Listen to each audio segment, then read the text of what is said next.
चाहता है महबूब इलाही, इतने सालों से दुआएं हम मांगते हैं कबूल नहीं होती है, आपने क्या कह दिया कि अल्लाह ने बारिश बरसाई है? तो सरकार महबूब इलाही ने फरमाया, मैंने अल्लाह की बारगाह में अपनी माँ के दुपट्टे के एक धागे को वसीला बना के पेश किया था।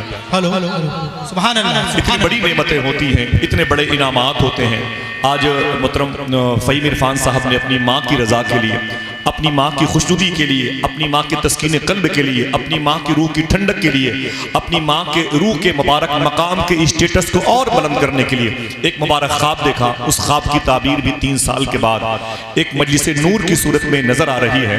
हज़रात, माँ होती है, इसका एहसास उस वक्त होगा जब आपकी माएँ नहीं होंगी। दिल्ली के शायर ने कहा था कि ऐ ज़िया माँ बाप के साए की ना कदरी न कर, ऐ ज़िया माँ बाप के साए की ना कदरी न कर, धूप काटेगी बहुत जब ये शजर गिर जाएगा, धूप काटेगी बहुत जब ये शजर गिर जाएगा। अभी एहसास नहीं, अगर माएँ जिंदा हैं तो आज एक मुबारक पैगाम लेके जाइएगा कि घर से बाहर निकलते वक्त अपनी माँ के कदम को चूम करके निकलिएगा इंशाअल्लाह। तब को तो आपको इस मजलिस का फैज़ आपके सफ़र में आपके साथ साथ रहेगा। थोड़ी सी आवाज़ बढ़ा दें और बाहर की आवाज़ कम कर दें, बहुत भीड़ भाड़ की ज़रूरत नहीं, जितने लोग हैं काफ़ी है माशाअल्लाह। कुछ बोलना है? मैं सलाम करूँ, मेरे सलाम का जवाब दें, उसके बाद मिलकर दुरूद शरीफ पढ़ते हैं। फिर जो आवाज़ें मौजूद हैं हुजूर के जिक्र के लिए, उनसे मुलाकात करेंगे। अस्सलामु अलैकुम व रहमतुल्लाहि व बरकातुहू। वालेकुम अस्सलाम व रहमतुल्लाहि व बरकातुहू। जितने मेरे दोस्त दाएं बाएं टहल रहे हैं, मैं तमामी अपने दोस्तों से गुजारिश करूँगा, अपने मोहसिनीन से गुजारिश करूँगा जिनका ताल्लुक़ क़ल्बी व रूही व जिस्मी व फ़िक्री मोहतरम फ़हीम भाई से है, अपने इस मुबारक बेल्ट के कायद से है, तो मैं चाहूँगा कि वो ज़मीन पर बैठें। इस ज़मीन को ज़मीन न समझें, बल्कि ये आसमान से ज़्यादा बुलंद है, क्योंकि इस ज़मीन पर मदीने वाले का जिक्र होने वाला है।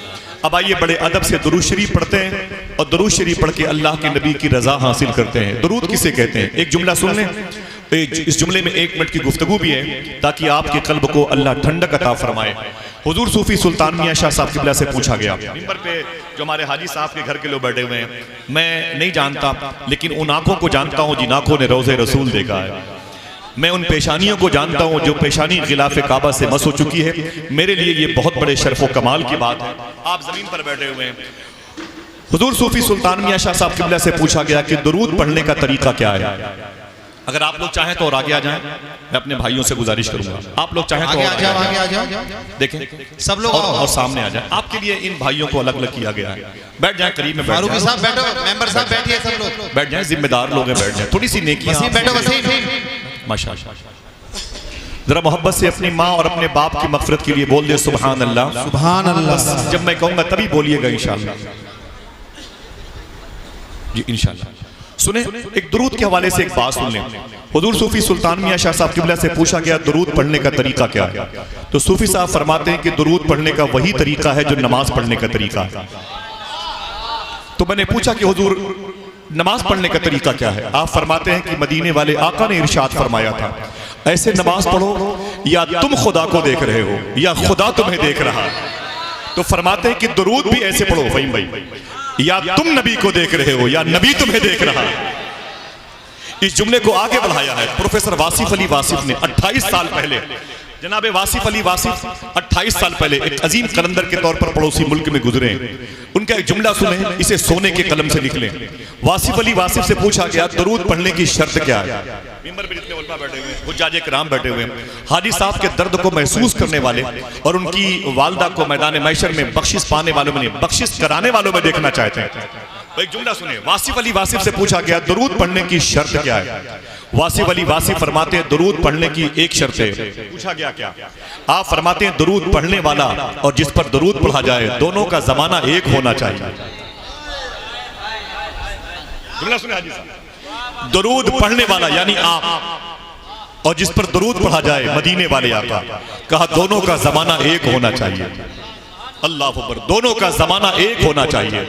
तो पूछा गया कि तो फिर हम तो दुरूद पढ़ नहीं सकते क्योंकि हमसे तो तकरीबन 1400 साल पहले हुजूर आए थे, हम हुजूर के जमाने में नहीं थे। वासिफ अली वासिफ खड़े हो गए, बोले तुम हुजूर के जमाने में नहीं थे लेकिन हुजूर तो तेरे जमाने में हैं।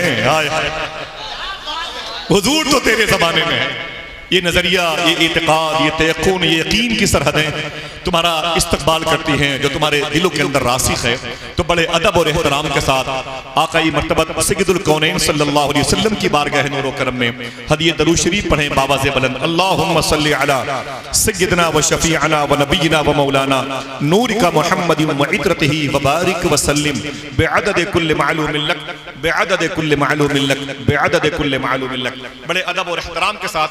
और मोहतरम हाजी साहब अगर कहे तो मैं नात के 2 शेर पढ़ दूं, उसके बाद जिसकी तरफ इशारा था बढ़े। बस मेरा इंतखाब भी, मैं लखनऊ के करीब का हूँ, मेरा घर प्रतापगढ़ जिले में कुंडा तहसील है, मशहूर जगह है। अब ये लोग तो सियासी एतबार से जानते होंगे, कभी इनके कदम मेरे इलाके में आएंगे तो इनको उस इलाके के बुजुर्गों की बारगाह में बताऊंगा कि उस जमीन की जो अहमियत है वो अल्लाह वालों की वजह से।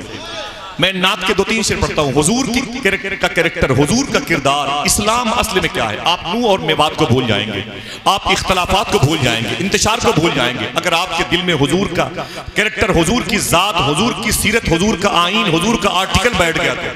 मैं हुजूर का कैरेक्टर पेश करता हूँ नात के 2-3 शेर में। रख के लब इसमें मोहम्मद पे हटाता भी न था, रख के लब इसमें मोहम्मद पे हटाता भी न था, जब मुझे नामे नबी ठीक से आता भी न था। 3 घंटे अगर हुजूर का इखलाक बयान किया जाए और फिर ये शेर पढ़ दिया जाए तो ये शेर तराजू के पल्ले पर बराबर रहेगा। रख के लब इसमें मोहम्मद पे हटाता भी न था, जब मुझे नामे नबी ठीक से आता भी न था। आप पहले ही मुआफी उसे दे देते थे, मन्नतें करके मनाना जिसे आता भी न था। आप पहले ही मुआफी उसे दे देते थे। सुभान अल्लाह। आपको खुश होना चाहिए कि आपके इलाके के कायद, आपके विधायक की हुजूर की इस पाकीज़ा इखलाक़ करीमाना की कुर्सियों को महसूस करके नारे लगा रहे हैं। आप भी इसका जवाब दे, जरा हाथों को उठा के बोल दें या रसूल अल्लाह। अल्लाह इसका सवाब उस कब्रस्तान की रूहों को दे जिस कब्रस्तान में इनकी वालदा मखदूमा की तदफीन अमल में आई है, और दुनिया की सबसे अजीम कब्रस्तान बकी शरीफ के दामन में रहने वालों का मुबारक फैज़ अता फरमाए, और दुनिया की सबसे बड़ी कब्रस्तान नजफ अशरफ के बाबू सलाम का फैज़ अता फरमाए। जरा अगर एक शेर बाकी है, कोई एक आदमी कह दे सुभान अल्लाह तो पढ़ दो। रख के लब इसमें मोहम्मद पे हटाता भी न था, जब मुझे नामे नबी ठीक से आता भी न था। आप पहले ही मुआफी उसे दे देते थे, मन्नतें करके मनाना जिसे आता भी न था। और थाम लेता था कोई वक्ते मुलाकात जो हाथ, कैसा आका था कभी हाथ छुड़ाता भी न था। थाम लेता था कोई वक्ते मुलाकात जो हाथ, कैसा आका था कभी हाथ छुड़ाता भी न था। अपने कांधों पे निवासे लिए चल पड़ते थे, गोद में जब कोई बच्चों को बिठाता भी न था। अपने कांधों पे निवासे लिए चल पड़ते थे, गोद में जब कोई बच्चों को बिठाता भी न था। और आप उतरते थे फरिश्तों के हुजूम, बादशाह ऐसा था दरबार सजाता भी न था। आप उतरते थे फरिश्तों के हुजूम, बादशाह ऐसा था दरबार सजाता भी न था। हुजूर का जिक्र अगर बैठ के सुनेंगे तो खड़े होने वाले आपके लिए दुआएं करेंगे। मैं गुजारिश करूंगा हाजी साहब ने जिस नाम की तरफ इशारा किया है वो नाते मुस्तफ़ा के लिए चंद अशार के लिए माइक पे तशरीफ लाएं। जल्दी बेटा जल्दी आओ।